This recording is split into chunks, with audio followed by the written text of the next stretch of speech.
नमस्कार. आजच्या या माहितीपूर्ण आढाव्यात तुमचं स्वागत आहे. आज आपण एका अशा विषयावर बोलणार आहोत जो आपल्या सर्वांच्या रोजच्या जगण्याशी अगदी घट्ट जोडलेला आहे: रस्ते आणि वाहन अपघात. नुकत्याच समोर आलेल्या काही अहवालांवरून आणि आकडेवारीवरून आपण हे समजून घेणार आहोत की या अपघातांची नेमकी आणि खरी कारणं कोणती आहेत. चला तर मग वेळ न दवडता थेट विषयाला सुरुवात करूया एका अगदी सोप्या व्याख्येने. वाहन अपघात म्हणजे नक्की काय? तर अगदी सरळ भाषेत सांगायचं झालं तर रस्त्यावर वाहनांमुळे होणारी कोणतीही दुर्घटना. बघा, ऐकायला हे खूप साधं वाटतं, पण हाच आपल्या आजच्या संपूर्ण विश्लेषणाचा पाया आहे. रस्त्यावर अचानक घडणारी कोणतीही अघटित घटना जिच्यात वाहनांचा समावेश असतो त्याला आपण वाहन अपघात म्हणतो. आणि हे नीट समजून घेणं खूप महत्त्वाचं आहे, कारण या एका क्षणाच्या घटनेमुळे अनेक गोष्टींवर गंभीर परिणाम होत असतो. आज आपण हा विषय 5 मुख्य टप्प्यांत समजून घेणार आहोत. 1. अपघातांची वाढती समस्या. 2. मानवी चुका आणि निष्काळजीपणा. 3. बाह्य आणि तांत्रिक कारणे. 4. प्रभावी प्रतिबंधात्मक उपाय. आणि शेवटी 5. सुरक्षितेबाबत मुख्य निष्कर्ष. पुढे जाऊया. भाग 1. अपघातांची वाढती समस्या. मुळात हे अपघात इतके का वाढत आहेत? हे अगदी साधं गणित आहे बरं का. जास्त वाहने बरोबर जास्त अपघात. आजकाल आपण पाहतोच आहोत की रस्त्यांवर वाहनांची संख्या इतकी प्रचंड वाढली आहे की त्यामुळे साहजिकच अपघातांचा आलेखही थेट वर गेला आहे. रस्त्यांवरची ही वाढती गर्दी आणि वाहतुकीचा ताण हे अपघातांच्या वाढत्या प्रमाणामागचं एक अतिशय महत्त्वाचं आणि मूळ कारण आहे. आपण सगळेच रोज घराबाहेर पडतो, प्रवास करतो, त्यामुळे हा विषय आपल्या थेट जिव्हाळ्याचा आहे. भाग 2. मानवी चुका आणि निष्काळजीपणा. आता आपण अशा गोष्टी बघणार आहोत ज्या पूर्णपणे आपल्याच म्हणजेच मानवी नियंत्रणात आहेत. तर इथला सर्वात कळीचा मुद्दा म्हणजे अतिवेग. अतिवेग ही अपघातांची एक प्रमुख आणि अतिशय गंभीर अशी मानवी चूक आहे. होतं काय की जेव्हा गाडी मर्यादेपेक्षा जास्त वेगात असते तेव्हा चालकाचं गाडीवरचं नियंत्रण जवळजवळ सुटतंच. अचानक समोर एखादा वाहन आलं किंवा रस्ता थोडा जरी खराब असला तरी गाडी वेळेवर थांबवणं अशक्य होऊन बसतं आणि म्हणूनच अपघाताची शक्यता कैक पटीने वाढते. हा असा मानवी निष्काळजीपणा आहे ज्यामुळे अक्षरशः क्षणात सर्व नियंत्रण गमावलं जातं. फक्त वेगच नाही तर वाहतुकीच्या नियमांचं उल्लंघन करणं हे सुद्धा एक मोठं कारण आहे.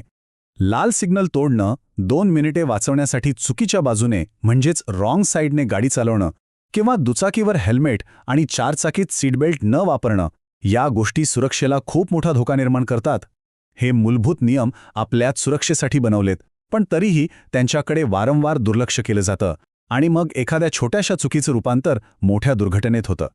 आता इथे खूप रंजक आणि तितकीच महत्त्वाची तुलना बघायला मिळते. एकीकडे आहे मद्यपान करून वाहन चालवणं, ज्यामुळे शारीरिक संतुलन बिघडतं आणि ऐनवेळी योग्य निर्णय घेण्याची क्षमताच कमी होते. तर दुसरीकडे आहे मोबाईलचा वापर. गाडी चालवताना फोनवर बोलणं किंवा मेसेज करणं यामुळे मानवी लक्ष पूर्णपणे विचलित होतं. विचार करा, एकीकडे अल्कोहोलचा शारीरिक आणि मानसिक क्षमतेवर होणारा परिणाम, तर दुसरीकडे स्मार्टफोनमुळे होणारा बौद्धिक गोंधळ. हे दोन्ही घटक रस्त्यावर खरोखरच जीवघेणे ठरू शकतात. यानंतर आपण एका महत्त्वाच्या शारीरिक घटकाकडे वळूया. सलग अनेक तास किंवा दीर्घकाळ गाडी चालवल्यामुळे साहजिकच चालकाला थकवा येतो आणि झोप येऊ लागते. आणि एकदा का झोप यायला लागली की रस्त्यावरचं लक्ष आपोआप विचलित होतं. तुमची सतर्कता आणि वेगवान प्रतिक्रिया देण्याची क्षमता या थकव्यामुळे खूप कमी होते. अशावेळी शरीराला विश्रांतीची नितांत गरज असतानाही गाडी चालवत राहणं हे एखाद्या मोठ्या अपघाताला थेट आमंत्रण देण्यासारखंच आहे. आणि हो, हे नेहमीच लक्षात ठेवायला हवं की अपघाताला फक्त जुने किंवा अनुभवी चालकच जबाबदार नसतात.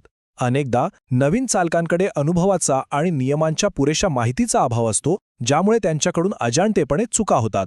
याशिवाय रस्ता ओलांडताना मोबाईलमध्ये बघणारे किंवा बेफिकीरपणे चालणारे पादचारी सुद्धा अनेकदा अपघाताला कारणीभूत ठरू शकतात.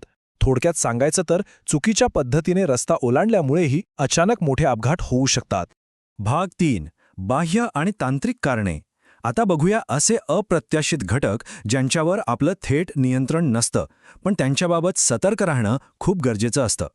कधीकधी अपघात माणसाच्या चुकीमुळे नाही तर बाह्य परिस्थितीमुळेही होतात. उदाहरणार्थ, रस्त्यांची वाईट स्थिती, रस्त्यांवरचे मोठे खड्डे, अत्यंत अरुंद रस्ते आणि रात्रीच्या वेळी असणारा अपुरा प्रकाश, हे सगळे घटक अपघातांना थेट निमंत्रण देतात.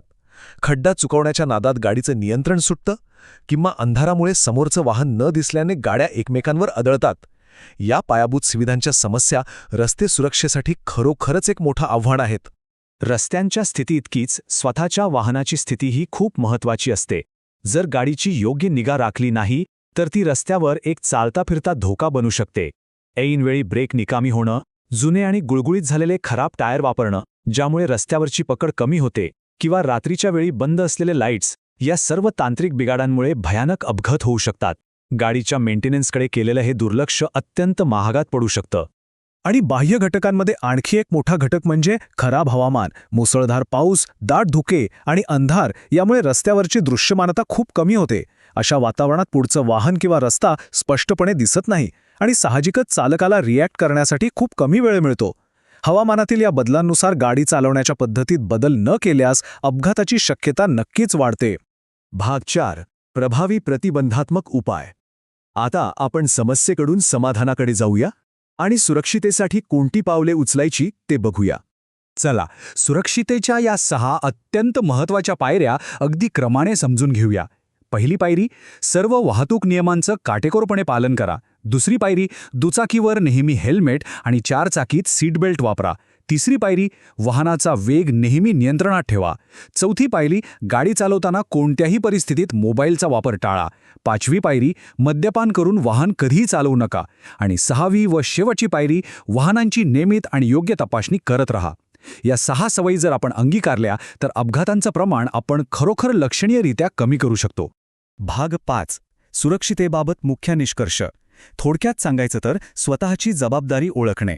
मूळ अहवालाचा निष्कर्ष अगदी स्पष्ट आहे. तो आपल्याला सांगतो की वाहन अपघातांचे मुख्य कारण म्हणजे निष्काळजीपणा, अतिवेग आणि वाहतूक नियमांचं उल्लंघन होय. योग्य काळजी घेतल्यास अपघातांचं प्रमाण निश्चितच कमी करता येते.